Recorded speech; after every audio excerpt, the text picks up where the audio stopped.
Assalamualaikum warahmatullahi wabarakatuh. Innal hamdalillah nahmaduhu wa nasta'inuhu wa nastaghfiruhu wa nastahdihi wa na'udzu billahi min shururi anfusina wa sayyiati a'malina. Asyhadu an la ilaha illallah wahdahu la syarika lah wa asyhadu anna Muhammadan 'abduhu wa rasuluhu. Allahumma fashalli wa sallim wa barik ala nabiyyina wa habibina Muhammad wa ala alihi wa ashabihi wa man tabi'ahum bi ihsanin ila yaumiddin, amma ba'd. Jamaah yang dirahmati Allah, dinanti-nantinya mari selalu kita minta syukur kepada Allah atas semua limpahan karunia-Nya, terutama pada siang hari ini. Allah izinkan kita semua untuk hadir di majelis ilmu. Semoga semuanya diterima Allah Subhanahu wa taala. Temanya bekerja dengan ihsan, ya.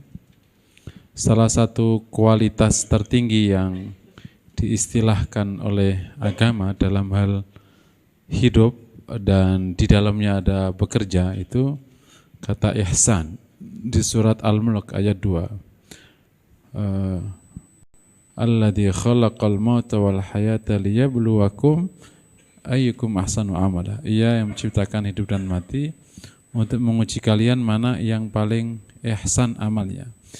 Kata para ulama, termasuk Ibnu Katsir di tafsirnya, ahsanukum maknanya adalah akhlasukum wa atba'ukum lis-sunnah, yang paling ikhlas dan yang paling mengikuti sunnah Rasulullah. Pemahamannya perlu digenain, ya. Jadi kalau kita jelaskan menggunakan pendekatan manajemen, kata akhlasukum wa atba'ukum lis-sunnah itu ada dua. Yang pertama bicara motif.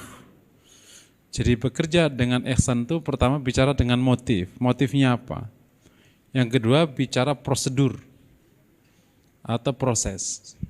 Oke, ya, ada dua hal yang paling. Nah, istilah di luar sana mau ada smart working, smart work, ada profesional, itu istilah-istilah belakangan aja. Karena kita tidak berdebat dalam istilah, kita berdebat dalam konten. Profesionalitas menurut Islam nggak usah dibahas. Karena kita punya satu kualifikasi namanya ihsan. Itu aja yang dipegang kontennya, bukan namanya. Kalau nama di luar sana di bab manajemen banyak sekali istilahnya.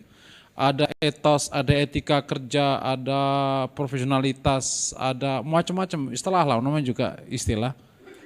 Bekerja dengan cerdas, bekerja dengan ikhlas, bekerja dengan tuntas, bekerja dengan pokoknya apa saja. Gitu. Nah, kita megang istilah yang baku, yang oleh Quran menggunakan istilah ihsan, dan itu dua. Yang pertama bicara tentang motif.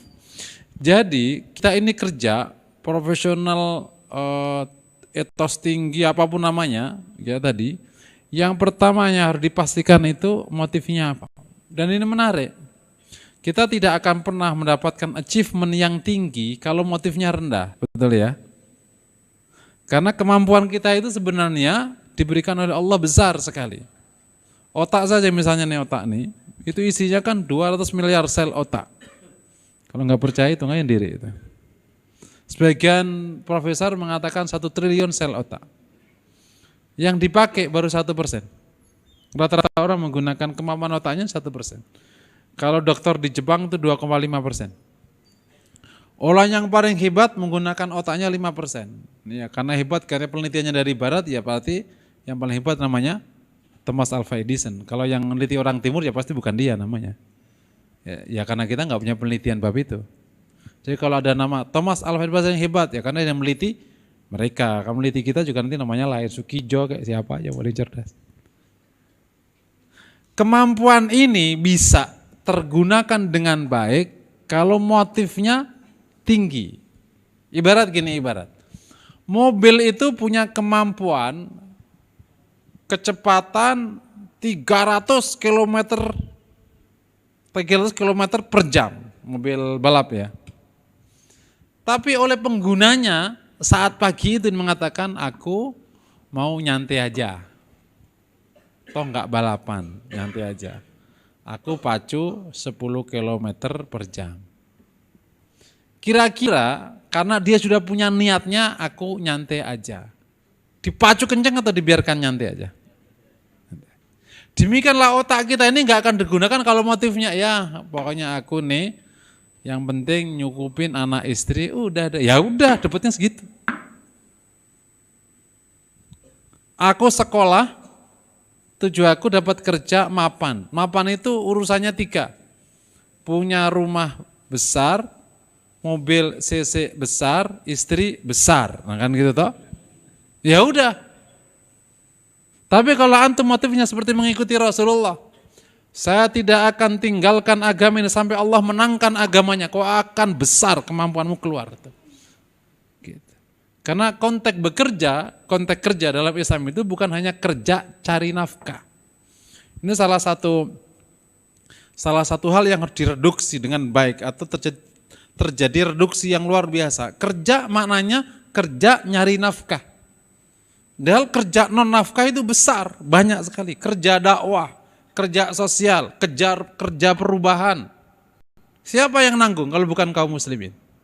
Ketika muslim menggunakan semua effortnya untuk cari nafkah, ya dapatnya nafkah. Jadi yang pertama motif. Kalau sudah bicara motif, nah sekarang kita bicara. Ini juga perlu pemahaman yang utuh. Motif terbaik namanya ikhlas, betul ya? Yakni ingin mendapatkan ridhonya Allah. Nah, disinilah terjadi reduksi makna. Ya, cari ridhonya Allah mah dengan apa aja bisa. Betul enggak? Kita suka ngomong gitu, betul? Namanya juga ikhlas. Berarti ikhlas maknanya seminimal-minimalnya. Besok kita bakal bersih-bersih lingkungan. Kata Pak, kalau anggotanya, Pak RT, besok kita harus nyumbang enggak? Ya nyumbang seikhlasnya. Ya, nih kata ikhlasnya. Datanglah 2.000. Kata Pak RT, kok 2.000? Lah katanya seikhlasnya. Seakan-akan ikhlas itu maknanya sesedikitnya. Terasa enggak pemahaman itu? Ikhlas maknanya sesedikitnya. Kita kerja dengan ikhlas maknanya tidak dibayar. Ikhlas maknanya sesedikitnya. Ikhlas maknanya ngawur. Pak, kerjanya kok jelek? Namanya kan seikhlasnya, Pak. Benar enggak? Profesional dong. Ya kalau gitu jangan seikhlasnya, profesional dong. Gitu. Seakan-akan seikhlasnya itu sesedikitnya, sengawur-ngawurnya, sejelek-jeleknya. Kita nyumbang seikhlasnya, yang keluarkan sedikit atau yang banyak? Ini pemahaman yang fatal. Simple cara memahaminya. Kalau kau ingin dipuji mertuamu, kau munduk-munduk sampai mengeluarkan ratusan juta, betul ya? Supaya dapat satu wanita itu loh, berapa ratus juta kau dapatkan dulu? Pendekatan, berapa puluh juta itu dulu? Ngambil mindahin anaknya, berapa ratus juta itu dulu? Kalau kau ingin dipuji mertuamu saja, kau harus mengeluarkan sekian banyak, penampilan terbaik dan seterusnya, maka kau kalau ingin dipuji oleh Tuhan mertuamu, kau mestinya jauh-jauh lebih baik, betul enggak? Ini logika yang kebalik. Makanya Ibnu Qayyim mengatakan ikhlas itu rukunnya 3. Antum baca buku Madarijus Salikin. Di Madarijus Salikin, ikhlas itu rukunnya 3. Kalau kurang berarti tidak sah atau tidak sempurna. Yang pertama tujuannya satu, Allah. Kalau tujuannya bukan Allah namanya bukan ikhlas. Nanti berdampak kemana-mana. Yang kedua sesuai dengan ilmu, yakni standar, kerja standar, bukan di bawah standar. Kalau konteksnya ibadah berarti sesuai dengan aturan ibadah. Kalau muamalah sesuai dengan aturan muamalah. Kalau ada orang kerja datang jam 9, padahal aturan jam 7, namanya justru bukan ikhlas. Lah katanya ikhlasnya, justru kalau kau ikhlas datangnya benar. Paham? Karena Allah nyuruh kita benar, aufu bil uqud. Clear ya? Nah yang ketiga maksimal. Kalau tidak maksimal namanya kurang sempurna ikhlasnya. Justru kalau kau ingin dipuji Allah maka kau harus maksimal. Apa sih ikhlas itu? Gitu. Orang suka menggambarkan ikhlas itu kayak orang buang air hilang. Enggak, kok hilang gimana? Ikhlas itu pamrih. Setuju? Saya itu kerja enggak ada pamrihnya. Enggak mungkin, itu enggak logik. Tidak mungkin ada tindakan tanpa motif, itu mustahil. Ini teori motivasi. Ada enggak orang bertindak tanpa motif? Nggak mungkin. Motifnya apa? Nah, kalau motifnya Allah, itu namanya ikhlas. Selain Allah, apapun namanya riya. Apapun namanya. Takut orang, disebut orang, ketahuan orang, kelihatan orang, ingin orang, dan selain Allah namanya. Nah, motif Allah itu apa? Ingin dipuji Allah, ingin dikasih pahala oleh Allah, ingin dicintai Allah. Itu namanya ikhlas semua itu. Ya ingin dari Allah, apapun. Kalau sudah dari Allah, apapun namanya, dapat itu ikhlas. Akhirnya para ulama menggunakan dua level ikhlas tertinggi, namanya ingin dipuji Allah, namanya diridhoi. Dipuji itu diridhoi, itu dipuji itu. Diridhoi itu diterima dengan sukacita, itu namanya diridhoi. Kita kelak diterima oleh Allah dengan sukacita. Dipuji oleh Allah. Allah nyebut para anbiya kan dengan pujian. Sholihin, qanitin dan seterusnya. Yang kedua, ingin dibalas oleh Allah. Jadi kalau ada orang nggak pamre ya nggak mungkin lah, pasti pamre. Gitu. Jadi kami ulangi lagi, motif ini luar biasa, gitu. Yang membuat seluruh effort kita atau seluruh kompetensi kita itu bisa meledak. Karena seluruh komponen ini itu terkait dengan kata Allah. Ini kan yang menciptakan Allah. Jadi saya kalau menggunakan pendekatan energi-energi di badan itu. Jadi ini kan ada listrik di badan itu. Kalau sudah kepicu kata Allah, itu meledak kemampuannya. Itu penjelasannya kenapa sahabat achievement-nya tinggi sekali.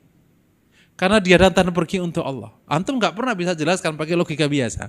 Gimana generasi awal itu punya achievement, karya hasil yang luar biasa. Yang hari ini hampir nggak bisa kita jelaskan.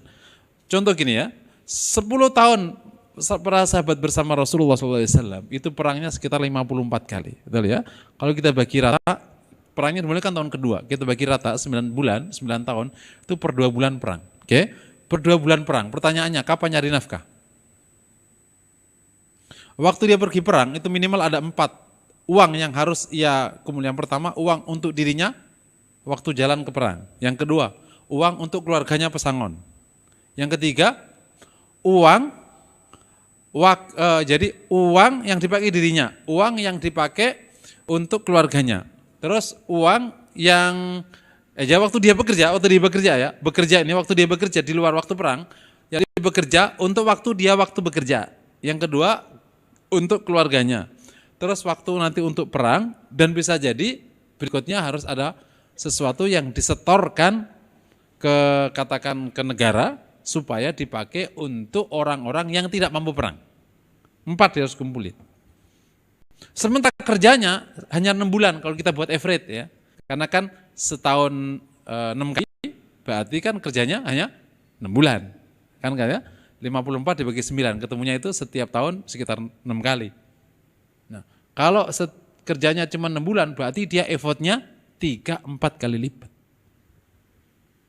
Coba kemampuan kita sekarang bekerja.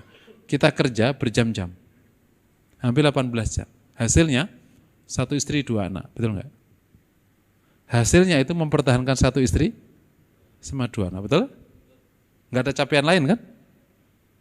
Karena dari awal motifnya nggak diledakin. Kita datang pergi hanya untuk cari nafkah. Kau tidak ingin satu capaian besar, aku ingin diterima oleh Allah. Kalau aku kerja ini diterima oleh Allah, kau tidak hanya bicara nafkah, kau akan bicara zakat, kau akan bicara biaya dakwah, kau akan bicara dan alokasi untuk nafkah itu nanti ketemunya hanya 1/10 dari penghasilanmu. Serius ini. Masalah utama kalau kita sedikit keluar dari tema, masalah utama kaum muslimin hari ini adalah bukan kita itu tidak punya, kita banyak yang punya, cuman alokasi terbesarnya untuk konsumsi keluarga. Biaya dakwah nggak ada. Sehingga semua persoalan besar kita nggak punya TV, kita nggak punya radio, kita memang karena duitnya ngendon di konsumsi keluarga. Nah, kenapa kita tarik? Nah, kalau kita sekarang bicara. Karena motif muslim ketika masuk ke dunia kerja, itu motifnya emang hanya cari nafkah. Betul. Tapi tidak lengkap. Gitu. Karena soal yang harus Anda garap bukan hanya 1. Soalnya itu ada 7 cabang iman. Gitu. Nafkah itu hanya 1 cabang iman. Itu bukan dengan hanya 1 cabang iman, hanya separuh dari 1 cabang iman. Namanya kewajiban menjalankan hak keluarga. Kami ulangi lagi ya. Jadi ihsan pertama bicara motif. Jadi semoga nanti Allah Ta'ala bimbing hati kita semua untuk bisa membimbing hati kita ketika datang dan pergi itu. Memang aku datang untuk memenuhi perintahnya Allah. Nah, semoga Allah ridhai. Makanya nanti kalau antum bicara tentang hukum hasil menurut agama itu luar biasa. Kan hukum hasil yang Anda terima di kantor itu kan input plus proses sama dengan hasil. Tidak. Input per proses dengan izin Allah sama dengan hasil. Tidak selalu input sama dengan hasil. Makanya ada orang berkarir ketemunya jeblok, berkarir ketemunya meledak. Karena izin Allah yang membuat meledak atau enggak meledak. Gitu. Jadi yang pertama, kalau bicara ihsan atau di luar sana namanya apa sajalah. Pertama adalah motif. Dan motif ini yang nanti akan menentukan menggiring apakah kompetensi kita bisa terpakai maksimal atau tidak terpakai maksimal. Gitu. Begitu ikhlas, insya Allah maksimal. Kalau berpemahamannya. Karena ikhlas akan membuatmu kerja 24 jam. Karena aku bukan hanya cari nafkah, aku ingin cari sesuatu. Kenapa saya harus dagang? Kenapa harus bisnis? Kenapa harus kerja dengan maksimal? Kenapa karirnya harus bagus? Kenapa karirnya harus bagus? Kenapa soalnya? Karena itu adalah cara menyempurnakan agama. Saya suka mengatakan di kantor-kantor, banyak sering. Kalau ada satu kantor di mana orang yang tidak soleh mimpin sama yang soleh, itu pasti ada yang salah. Setuju ya Pak? Bagaimana mungkin orang soleh dipimpin sama nggak soleh? Gimana orang yang sujud kalah sama yang nggak sujud? Logikanya di mana? Yang pertama, berarti orang solehnya lemah. Gitu. Yang pertama, orang solehnya lemah. Yang kedua, bisa jadi dia bukan soleh tapi setengah soleh. Hanya rajin sholat, waktu kerja ngantuk, ngeces, ngiler, nyanyapi target. Nanti kalau ada apa-apa balik ke masjid, sholat duha 4 jam. Itu setengah soleh. Saya termasuk yang nggak pernah terima kalau ada komunitas kantor yang nggak soleh mimpin. Kenapa saya nggak terima? Loh di mana orang solehnya? Karena saya megangi firman Allah. Walaqad katabna fiz zabur ba'da dzikri annal arda yarithu ibadiyas salihun. Telah kami tetapkan di dalam Zabur setelah peringatan bahwa bumi ini diwarisi oleh hambaku yang soleh. Gitu. Berarti ada yang nggak soleh dalam diri kita. Kenapa? Masih ada orang nggak soleh kuasa atas orang soleh. Kenapa jadi tegang gitu, Pak? Setuju ya? Ini perlu dipahamkan dengan baik gitu. Ini karena makanya sampai urusan ikhlas saja masih fatal pemahamannya. Gitu. Masa ada orang ikhlas itu nggak pamrih. Ya itu justru nggak ikhlas. Masa ada nggak pamrih? Kalau nggak pamrih berarti nggak ikhlas. Berarti kan nggak pamrih pada Allah berarti kan? Gitu. Itu yang pertama ya, bicara motif. Dampak dari motif ini nanti kalau nggak cukup ya nanti ketemu di waktu lain. Luar biasa, saya udah kebetulan sama juga trainer ya, ngasih training SDM di banyak perusahaan. Dampak dari motif ini itu memang luar biasa. Yang pertama, Anda akan bisa mengeluarkan seluruh potensi terbaik Anda, karena nggak ada yang menghentikan. Yang membuat orang berhenti itu karena merasa tidak dapat atau dapat. Dan ketika antum bunyikan Allah, meledak. Itu sahabat. Tidak ada sahabat yang merasa rugi ketika berjuang di jalan Allah. Ada yang merasa rugi enggak? Dan perasaan itu sering menghantui kita kalau kantor. Ya capek-capek gajinya cuma segini. Yang kaya bosnya, gue mau tetap aja. Berhenti enggak langsung kita? Berhenti.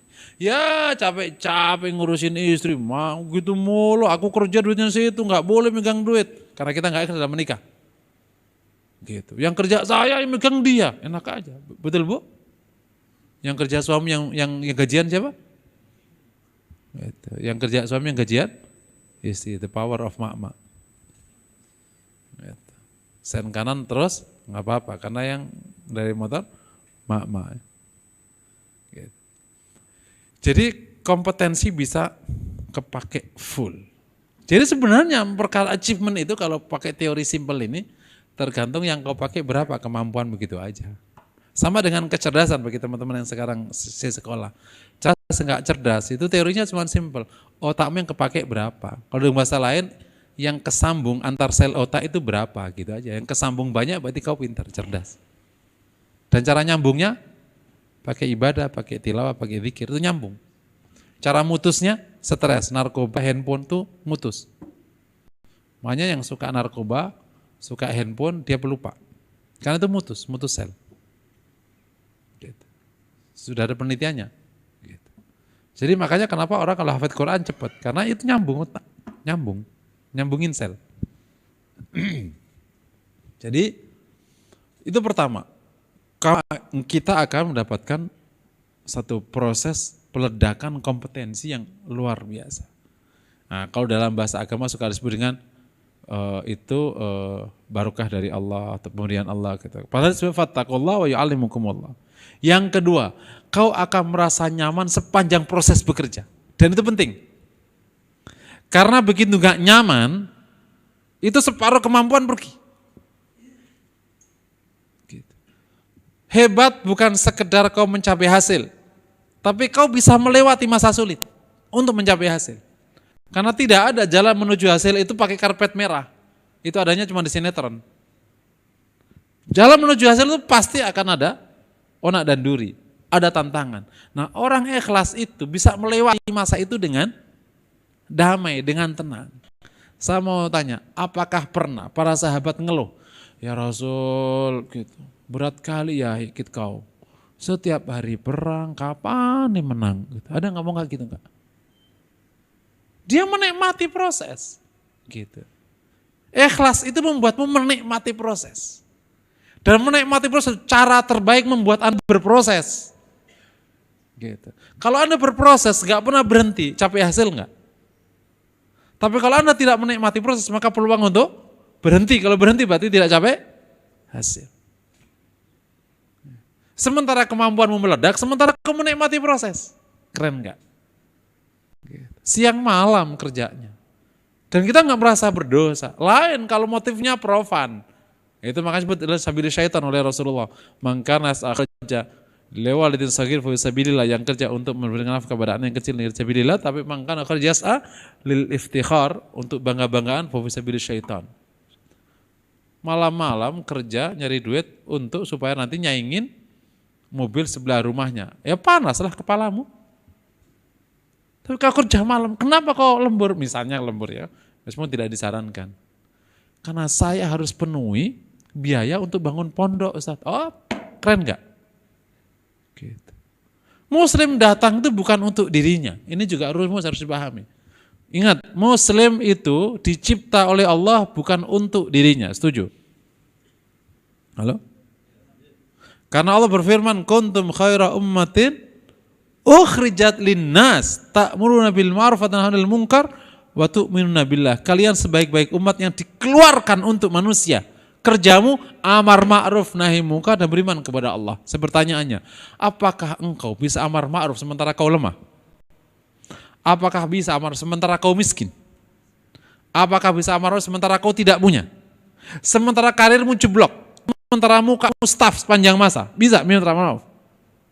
Jadi satu-satunya cara kita amar ma'ruf kalau kau punya posisi penting di masyarakat. Kau punya posisi penting di kantor. Kau punya uang. Kau punya apa? Kau bisa amar ma'ruf. Setuju ya? Nah, itulah karir. Gitu. Nah, motif itu kalau kuat, kau menikmati proses itu. Tadi kembali ke poin kedua, kau meledak kemampuanmu. Pada waktu kau datang karena dan untuk Allah, kau bukan hanya mencari nafkah untuk istrimu. Kau mencari sesuatu agar kau bisa berzakat, agar kau bisa haji, agar kau bisa biayai dakwah, agar aku bisa kasih nafkah yatim miskin dan seterusnya. Ini kisah nyata betul. Salah satu santri di pondok saya tahun 70-an, tapi generasi di atas saya jauh sekali. Cerita ini sering saya ulang-ulang karena memang keren. Dikasih modal Pak Kiai 100 perak, kertas merah zaman dulu ya, uang merah. Dia, ini bapak ini itu jadi pengusaha besar-besarnya, ekspor ke Jepang mana-mana lah. Dia biayai banyak pondok, termasuk pondok di saya itu biayai beliau. Pondok, semua kebutuhan pondok, bangun pondok dari beliau. Tapi nggak sedikit, ada pondok daerah Rembang, pondok Jawa Timur, pondok di daerah mana-mana, dia biayai.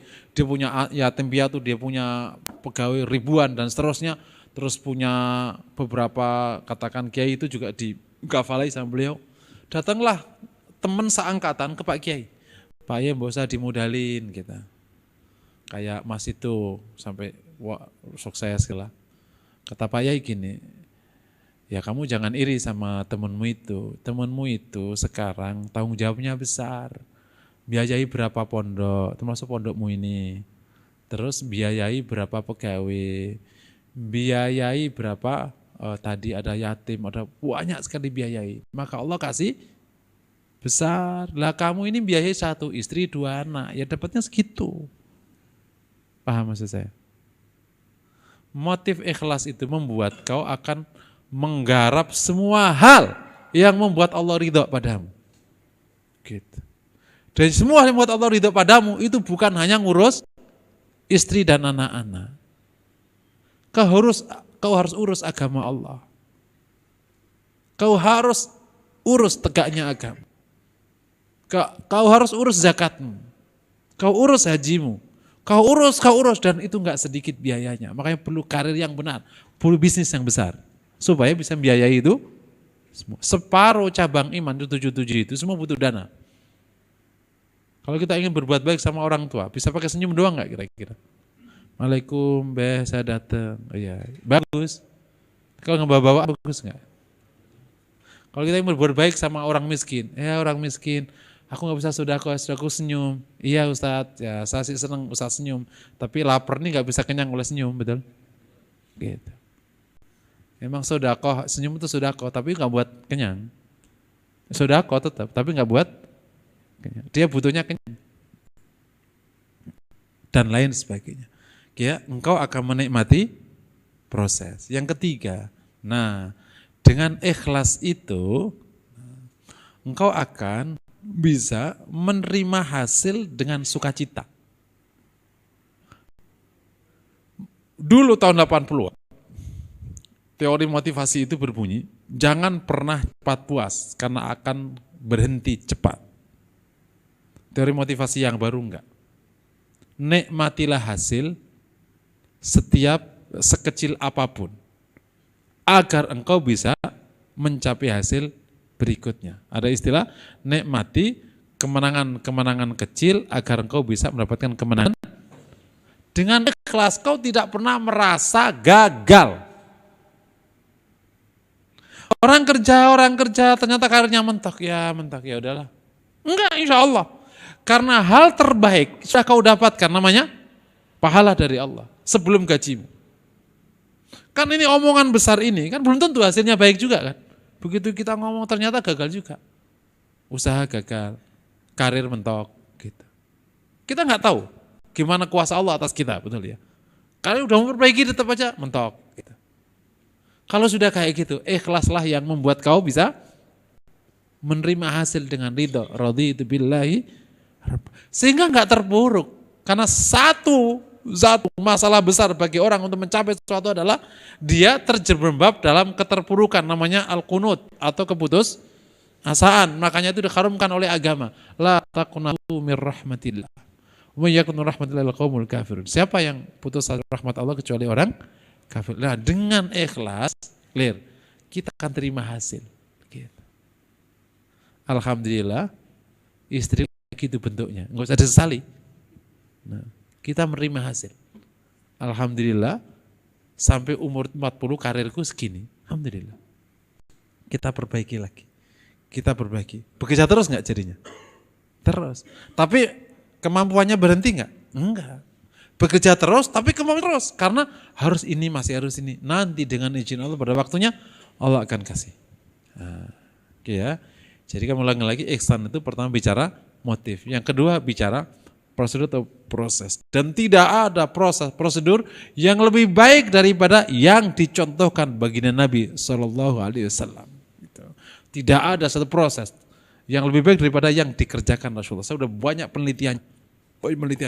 Gimana cara memanage, gimana cara berkomunikasi, gimana cara bekerja itu simple, cepat, dapat besar. Kita ini umatnya itu ruwet, panjang, nggak efisien, nggak genah pokoknya. Gitu. Kerja 14 jam hasilnya cuma segitu. Rasul itu kerjanya simple banget. Rapat cuma sekali pertemuan, putus. Perang Badar sekali pertemuan, putus. Perang Hads sekali pertemuan, putus. Nah, ini orang rapat bikin masjid aja kok setahun. Pas tahun terus mohon bikin proposal. Udah jadi panitianya mati. Saking lamanya proses. Nah, nanti di bab proses kita akan ketemu di kesempatan yang lain ya. Jadi ada proses. Nanti kita akan teliti mulai dari endurance, kapasitas proses di proses itu. Tuntas macam-macam itu semua di dalam kategori proses. Tapi itu di cover oleh satu motif yang besar namanya ikhlas dengan pemahaman yang benar. Mungkin demikian yang bisa saya sampaikan. Ini yang singkat ini supaya bermanfaat. Wassalamualaikum warahmatullahi wabarakatuh.